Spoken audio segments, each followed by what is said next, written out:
Hi everybody, it's Dave Neufeld back again for the Best Buy Canada blog, and today I'm going to be taking a look at another dash cam. This is the Nextbase model 522GW dash cam. So I'm going to get this set up in my vehicle and then we'll take a closer look, but before I do I'm just going to check out what's in the box. So when I open it up, I've got the dash cam itself. Looks like a really nice camera. It's got a nice big wide angle lens and an LCD screen on the other side. So we'll find out what that's for. In the meantime, a few other things in the box, of course. We've got our sticky pads for mounting it up. We've actually got two different kinds of mounts. Here's just a regular swivel type mount that it looks like that'll attach with the sticky adhesive, and we've got also a suction mount. So it looks like that's a separate mount that you can use if you don't actually want to stick on the more permanent mount. You can possibly use this suction mount. So we'll test that out too. And then of course we've got our power cable and various other cables, and it actually comes with a nice little tool here too that's for hiding the cable in the lining of your vehicle. Oh, and in addition to that, I've also got this extra accessory, so I'm going to crack that open too. This is the Nextbase 32GB Go pack. So it looks like this includes a carrying case for your dash cam when you're not using it, and also an additional 32GB micro SD card. We'll get that open so that we've got the carrying case here. That'll obviously fit the camera quite nicely. Of course, we've got the micro SD card as well. So before I go out to my vehicle, I'm actually just going to show you something I quickly discovered with the difference between the sticky mount and the suction mount.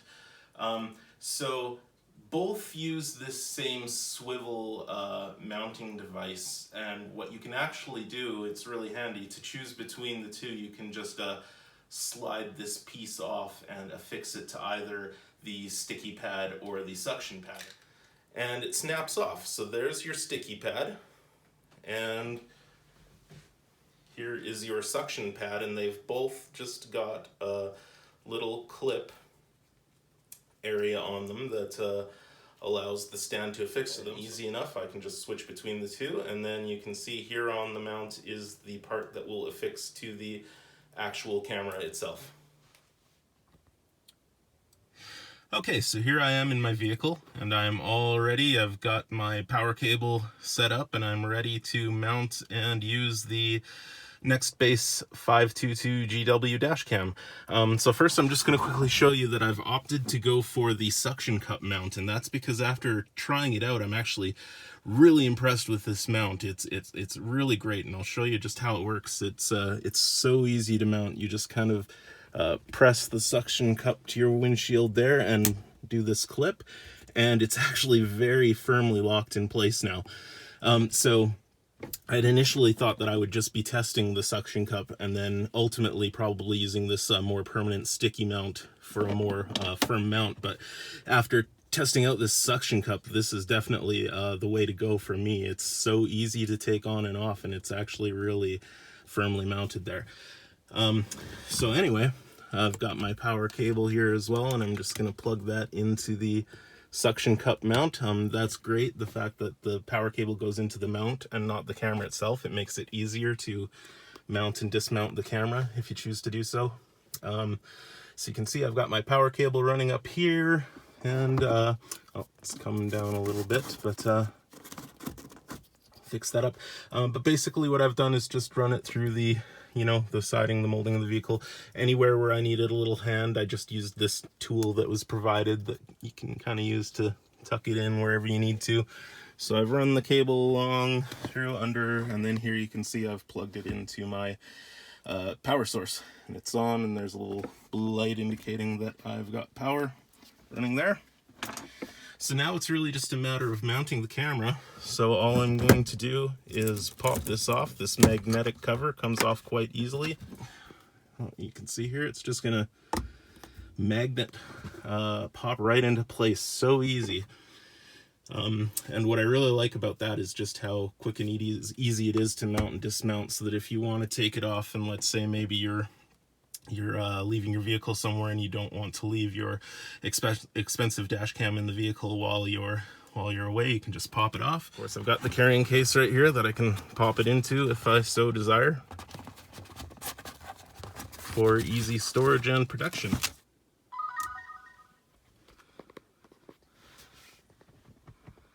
So now that I've got my camera on, I can see a picture. Again, the sun is a bit bright, so I don't know how well the video is translating to you on the screen, but for me, the LCD screen is very clear. It's got a very sharp and well-defined picture. The 522GW model has a nice big 3-inch LCD screen. So we're seeing that, and basically the camera now is up and running, and it's plugged in by power, but I can also unplug it. The good thing about this camera is it does have a internal battery as well, so you'll want to plug it in regularly to keep it charged, but you can also unplug the camera and just have it running on battery power. So that's nice. You can have it powered and running even if your vehicle isn't running, or you're not drawing power from your vehicle battery, but you can still have your camera running if you want to keep an eye on things while you're away from your vehicle or things like that.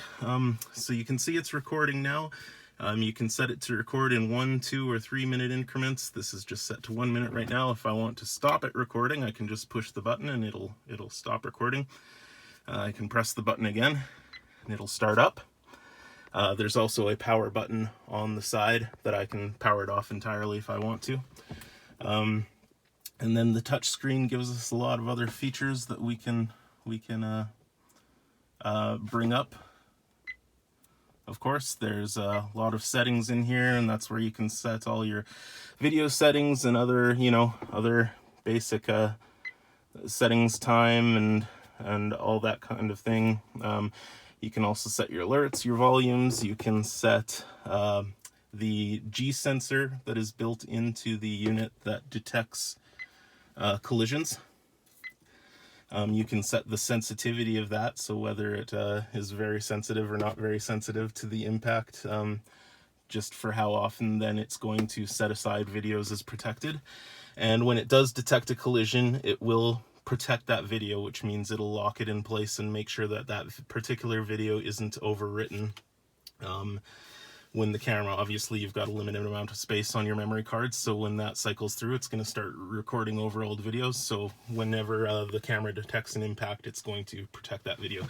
And if I want to do that manually, I can also do that as well. There's a button here on the bottom. If I just push that,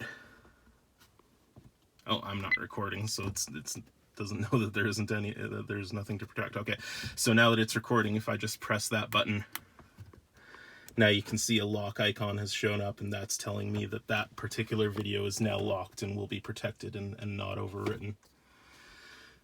So you can also browse your videos on the camera, and there you can see there's 3 separate folders. So there's a folder for specifically the locked videos and every other video, and also screenshots, so you can browse those directly on the LCD of the dash cam. If I want to take a picture, I just have to tap the screen, and there you go. It lets me know that it's taken a picture. There are also a few other ways to interact with the camera. For one, you can use the Android or iOS app, and that will sync to your iPhone or other smart, mobile device, and you can from there view the live feed of the camera, or you can see your videos, and you can even take your videos and download them directly to your phone or tablet or device. So that's probably the most handy way to manage your videos and feeds and everything, short of actually using the LCD screen here itself. Another thing you can do is sync your